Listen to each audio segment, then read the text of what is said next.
Hello, welcome to SnowRunner. So I make a quick video. I've got the Zikz TA240 engine in the Zikz 566A Alpha. That's part of the Season 9 Ontario DLC. I just figured I'd kind of give an example hauling heavy cargo of how much fuel it burns. As you can see, I've already burned plenty of fuel. That fuel was burned. I gave it a full tank here, driving all the way down here, through this gateway, and then to here, where I picked up the trailer which I had parked right here. And so it burned all that fuel just getting with an empty trailer all the way over to here.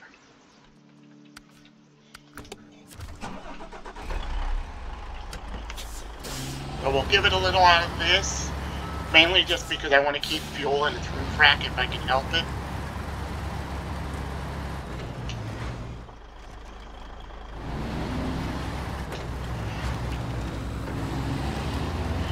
It does come with a unique engine. I just sold it as soon as I discovered it because I tend to price fuel efficiency above raw power, and so I didn't really see a point for it and I sold it.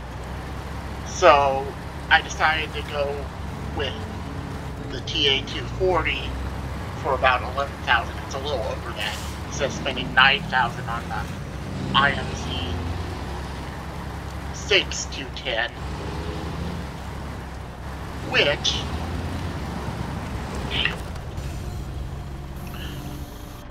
could have been the other option. The reason I didn't rebuy the other unique engine is this way I can use the engine on another truck. I'm probably going to use the Step 3 9331 Pike on another map, so I want to be able to swap engines to that truck. So I'll just start by loading these and be able to take two of them. I think that's going to be a pretty decently heavy load.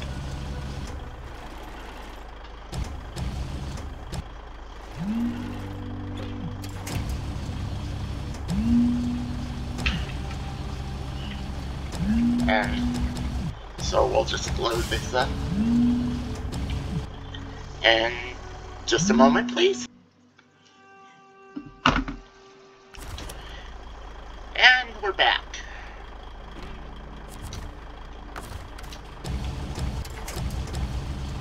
I'm just trying to push this up here. Now, one thing SnowRunner doesn't tell you is that where you load your cargo matters for semi-trailers, because if you put all the weight on the back, you can end up with a situation where the guards on the side of the trailer or the frame itself will bottom out and just get you stuck. So you do want to put as much weight forward as you can.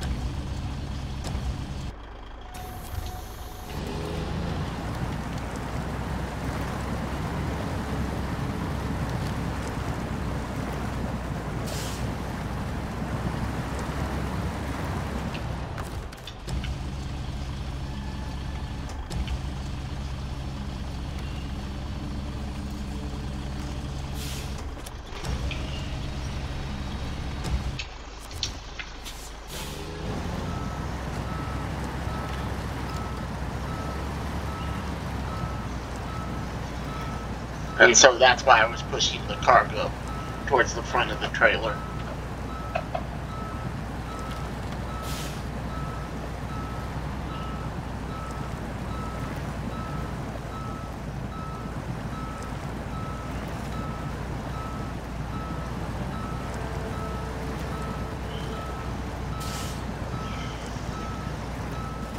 Oh, and by the way, there's Fleet Star actually didn't buy it. You get one of these for free up where you find the Zikz 566A.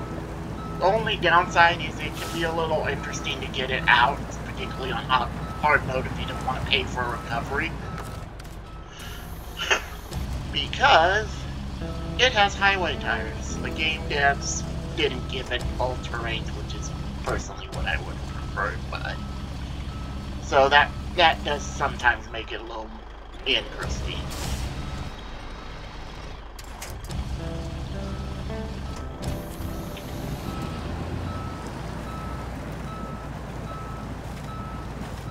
Now, as you can see, my wheels are heavy. I've got one wheel locked up and others is spinning. That means all or most of the weight is going to the pair of wheels that isn't spinning. So what we're going to do is swift and alert first, because something SnowRunner doesn't tell you is you can lock the differential in reverse.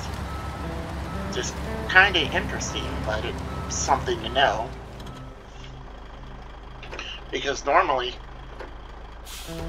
when you do this, it says lift cock only available in low gear, and it never mentions reverse. So, kind of, I didn't know about it until I saw somebody do it on YouTube, so that's just something to keep in mind.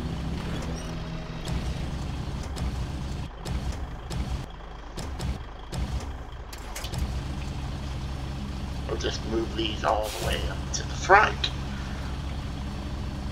And if you're hauling a mixed weight load, you generally want the heaviest stuff front, followed by lighter stuff. The only exception to this rule is if you're going to multiple destinations, in which case you may order things so the stuff that comes off the back of the trailer is the stuff you're dropping off first. That way you don't end up with an empty front of a trailer and the rest of your cargo for the second stop all the way at the back, which could also cause problems.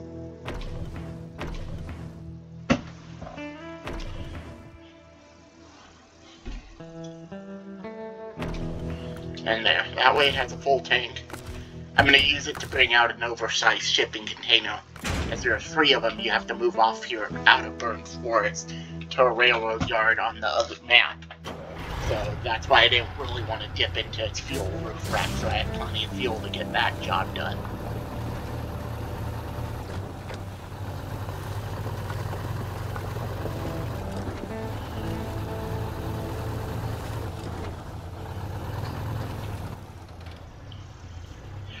And we need to go to the quarry, so we're going this way.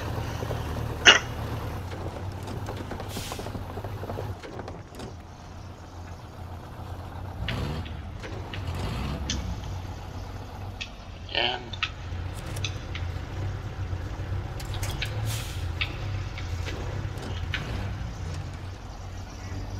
yep, I was gonna say that I got the trailer legs, or I guess the landing gear, stuck on the rock. Great start this is off to. I was able to back up this rock with the trailer without weight on it, but as you can see, it's a total different thing when all the weights, because you've got concrete of all things on your trailer.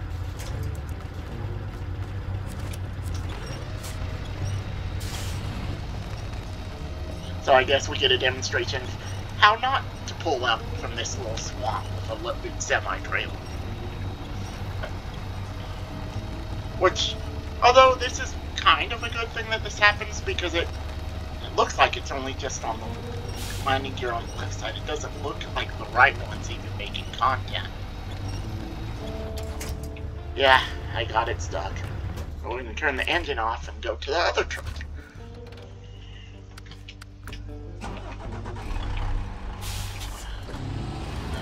And that's that.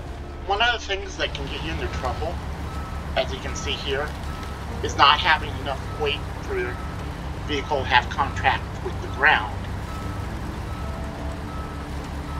And this is where some of the high specialist off-road trucks, like the Pacific P16 and the P12 to a lesser extent, when it isn't getting hopelessly stuck because of how heavy it is by itself.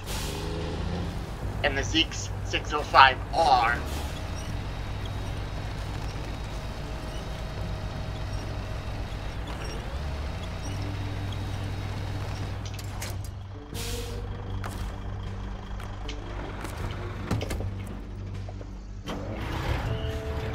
hopefully that pulled it back.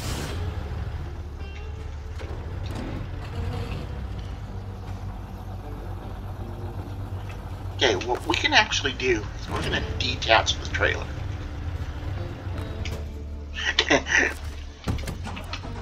Because Because when you need to move a trailer, interestingly enough, you don't want to pull it forward because bad things will happen, but to some extent you can pull trailers like this backwards.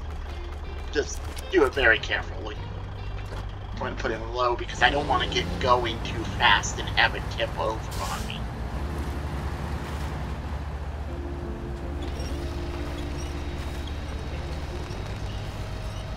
And the reason it's having trouble is because I don't really have any weight on my drive axle, so this is kind of a hard ask for the truck. But that should be good enough that I should be able to pick up.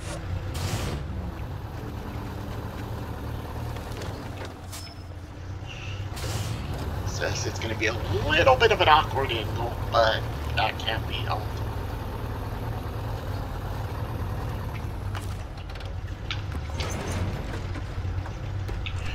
Okay, that will work. This is the way I should go. So, always pay attention to the route you're going to take and if there are any places where a trailer can get caught. Because it may be worth it to take a truck that's high off the ground or has access to 51-inch tires like the BM17 Royal or the International 5070. Or I think the Kologs, because their big tires give you a little room, so what happened there is less likely to happen.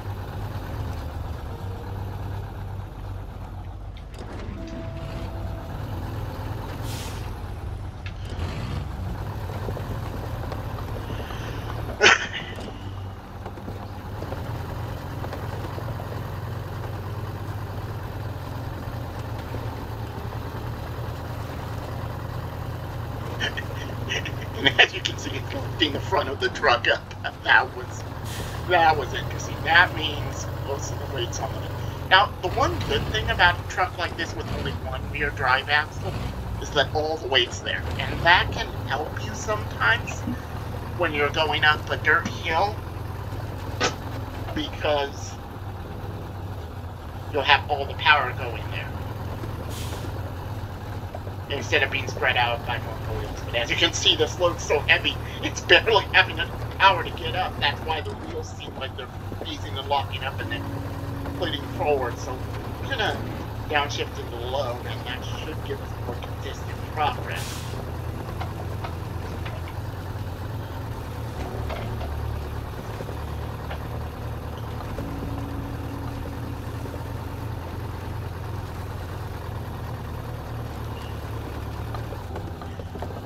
And as you can see, there's so much weight on the back that's actually lifting the tires to the point where I'm technically, even though it doesn't look like it, I'm actually losing steering because there's not enough weight on the front drive axle. Now, a rock, because why not?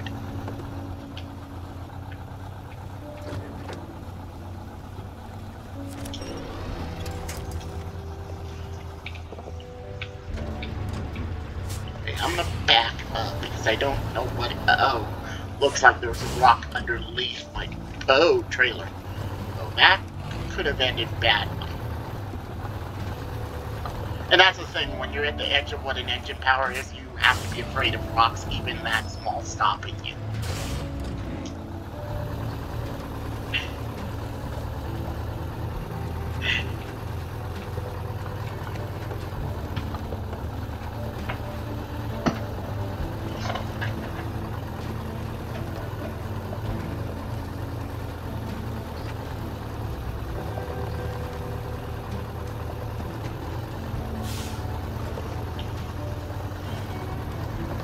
The advantage to a two-axle truck would be that because there'd be more surface area on the ground in the back, I potentially wouldn't have the front end popping up like it is. And you could probably make the argument that this truck's too small for hauling cargo this heavy.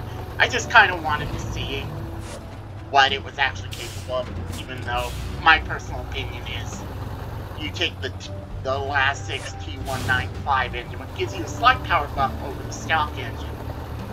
But at the same time, you don't need a lot of power if you just go with a crane a 1-slot cargo bed and then tow a 2-cargo slot sideboard trailer, which would probably be the recommended configuration for this, or at least that I think, because as you can see, once you get cargo of a certain weight, it starts having front-end weight issues. And potentially, like some of the lighter scout vehicles in the game, could benefit from a weighted front bumper. Because you'll notice this behavior also with light vehicles like the CK-1500 and the Con 317 Sentinel. They're just too light.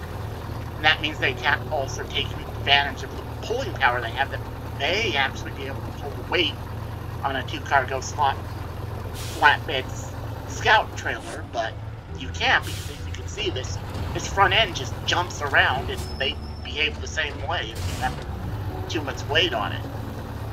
I've kind of come to the conclusion that those trailers are only really useful for hauling 1-slot sized cargo that's either relatively light,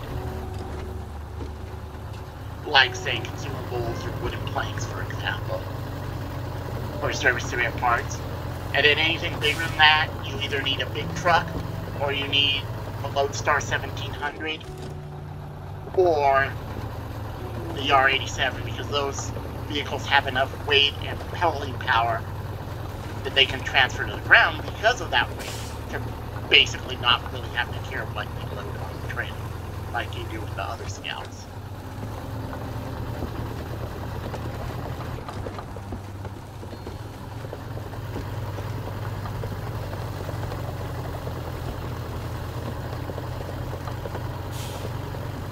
I had tried this truck with the T195 engine in it, and it performed okay from a fuel economy. It wasn't slurping the fuel like it is now, but it did feel a little underpowered. I was able to get to my destination and drop off a load of small pipes and then continue on with a load of metal beams to take to the other map for crafting, I believe, consumables. Which I have to say, that's a really strange recipe they went with for consumables on this map. Personally, if they wanted you to haul something, I would have said, hey, we need stuff to prepackage for supporting operations in the Burn Forest, and just had you haul, say, a 2-cargo slot sized shipping container, and then that just gives you unlimited consumables. That's the way I personally would have done it, because a long load of wooden planks, a load of metal beams, and one metal rolls, how exactly does that transfer? I mean, I guess you could make the argument that one load of metal rolls would also potentially work, and you could just say, hey, we're going to freshly make the tools that are needed. But still, you kind of have to explain it, because that's kind of one of the things that bothers me, is when you get a recipe for crafting or a job where the cargo just doesn't make sense. I don't mind a challenging contract. I just want to know at the end of the day that it's because you realistically need the material at the destination, and not some game dev going, oh, well, you don't know how to make it hard. Oh, we'll just have them haul metal, because that's handy. Because there are a few quests that just kind of feel like that to me, and it does to some extent distract from my immersion, to be completely honest. But that's just personal opinion.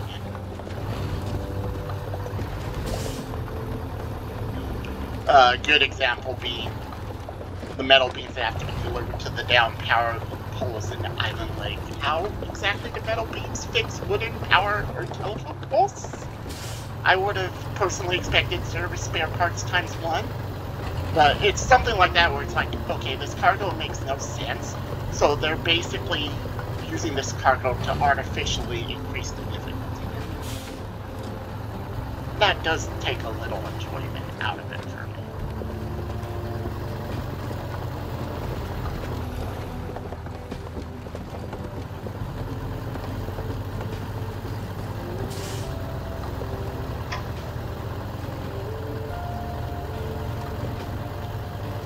So,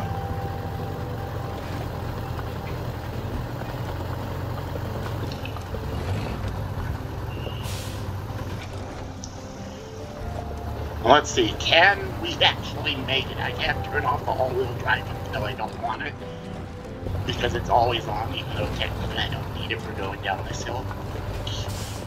But this is what I meant about this thing just slurps fuel, and that's really the issue. We could go around, but I think I can go down here? Question mark? Hopefully, since we're going downhill, these rocks won't be too much of a problem.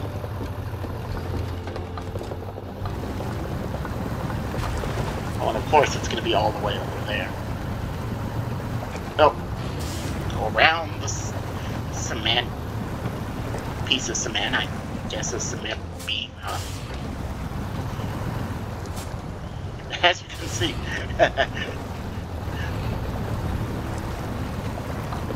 pretty much drained the fuel tank. Oh, wait, what?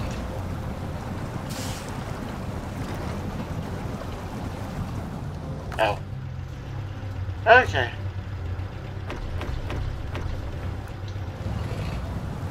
Let's see if...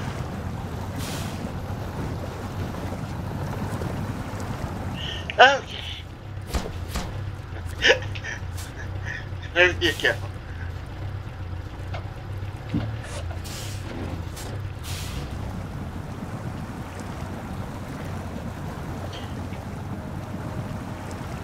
And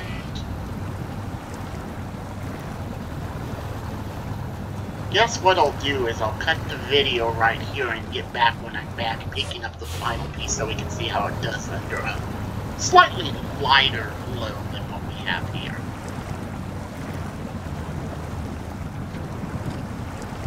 Assuming I can get it unstuck. Well, I got some vehicles here, so that won't be too bad.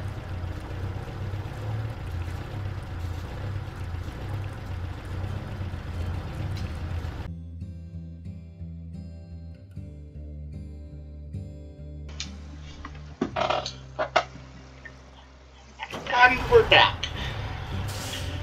Just wanted to show off how the truck behaved. I'm potentially going to cut sections so it won't be a complete drive like it was with the other load, especially if it looks like it's not going to have issues with the front end climbing into there and pulling wheelies. And maybe just come back at the end just to show how much fuel it burned. As you can see, this is as much as it burned on its way back after I filled it up at this trailer. Well, I actually took the fuel from the GMC, but speaking of which, let's top off the tank so we can see the difference in fuel consumption now that we have a lighter load.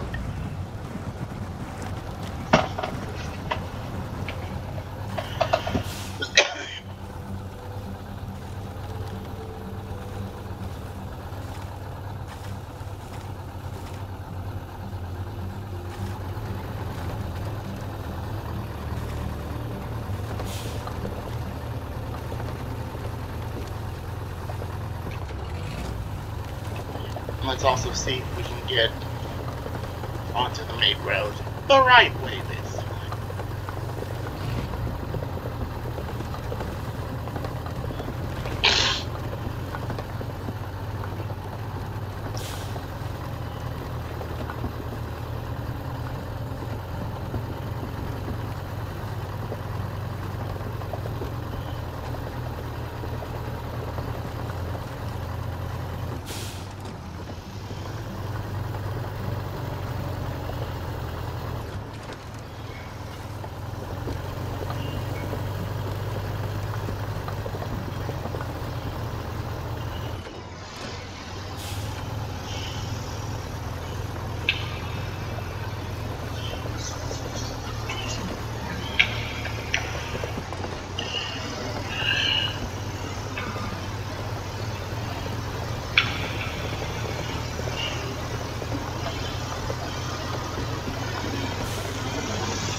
One thing's for sure, it looks like it's not pushing down and causing traction issues, so definitely having a better and easier time steering when I need to with this load. That's a good thing.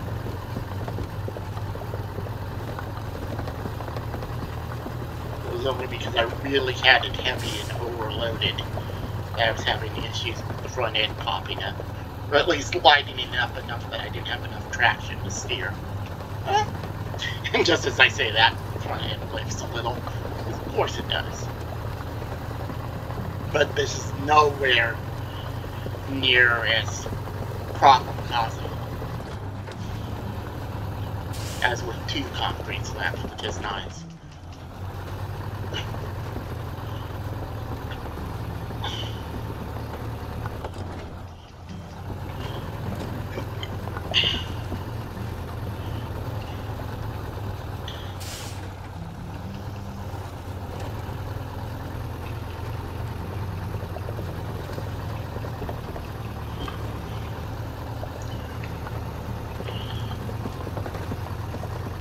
Well, there's our first incident of really not being able to steer.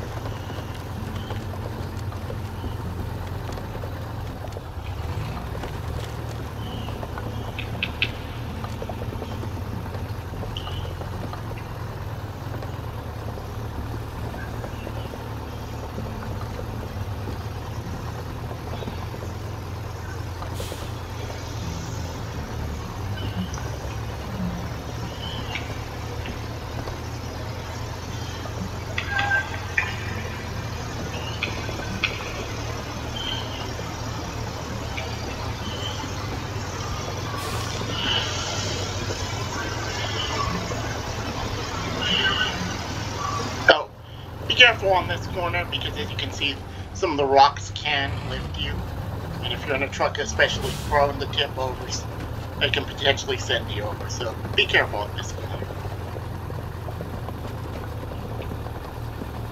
And on second thought, since we're making such good progress, I'll probably just leave this entire part in, just so you can watch the changes in fuel consumption at various points with lighter load. Looks like I spoke too soon about the drifting because the front axle doesn't have enough weight to steer. Interesting.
I don't know whether that's soft sand or the sound's just glitching out.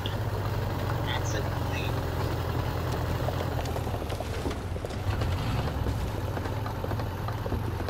Anyway, as you can see, we've used less fuel. I don't think I'm going to run out before I reach the delivery zone this time.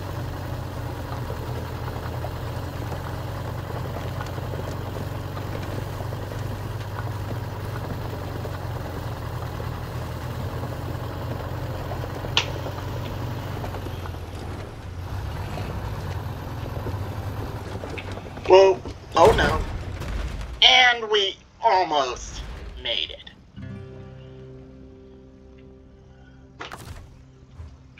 Well,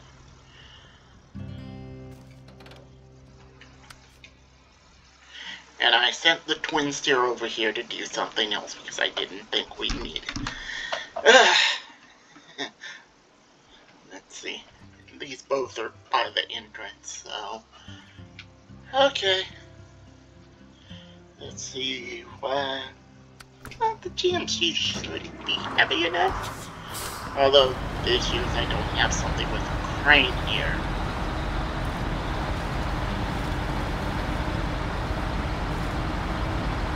Oh, and you also get this GMC for free, but the one catch is it doesn't have, it only has the F-Lock, and it doesn't have all-wheel drive, and it's stuck just like the Freightliner with highway tires.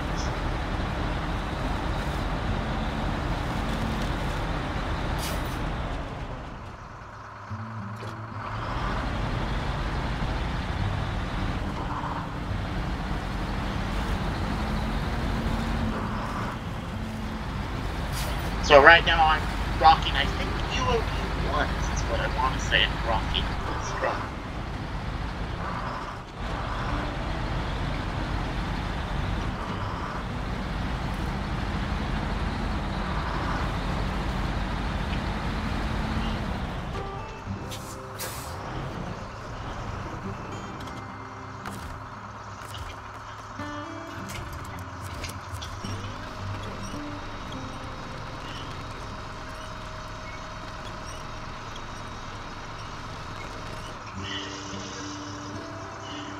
Okay.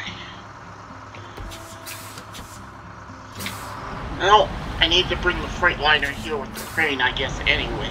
I was going to auto-load the oversized shipping containers on the move after I'm done with this contract, but I guess since we're bringing the crane here anyway...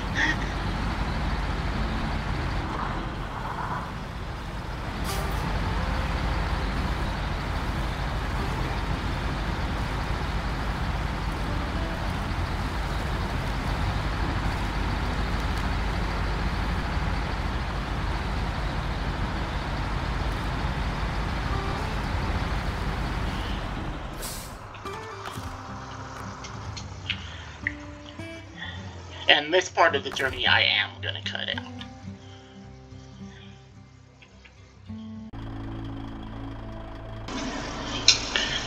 And we're back. Now let's see if we can finish this delivery.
Honestly, I probably should have backed up to the top of the hill so I could pull more to the side. I don't know how easy it's going to be to load from this angle.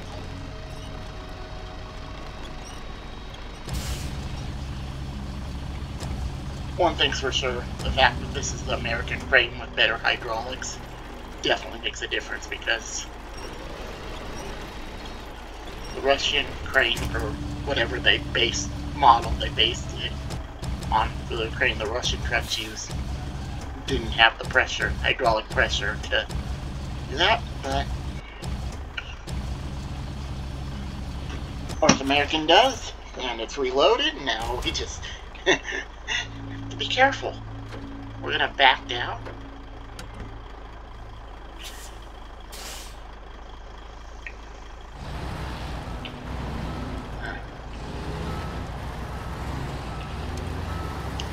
And hopefully not roll this truck.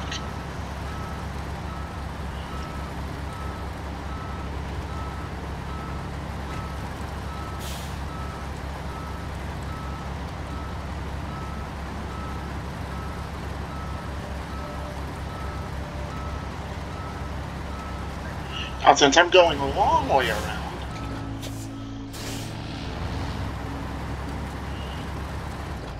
we'll just park right here out of the way. So I'm not exactly sure where the oversized shipping containers are located, so should be able to get by that.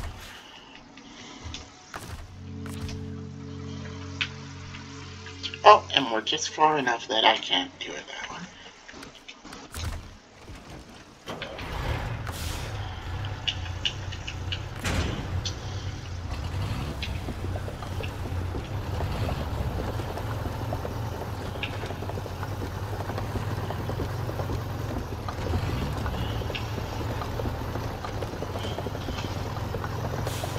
Oh yeah, plenty of room.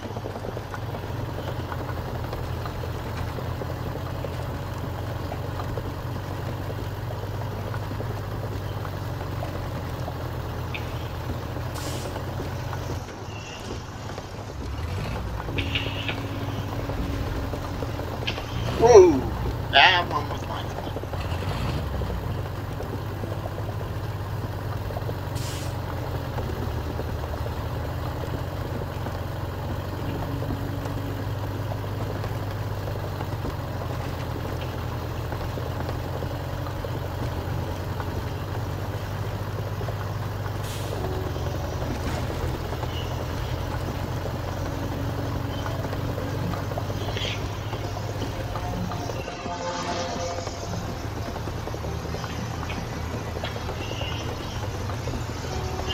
And as you can see, we're not on the verge this time. We're running out, which is nice.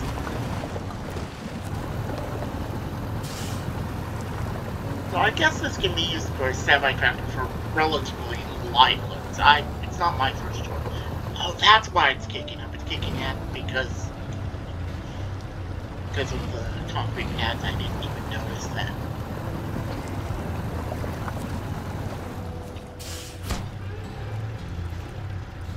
Oh, job done.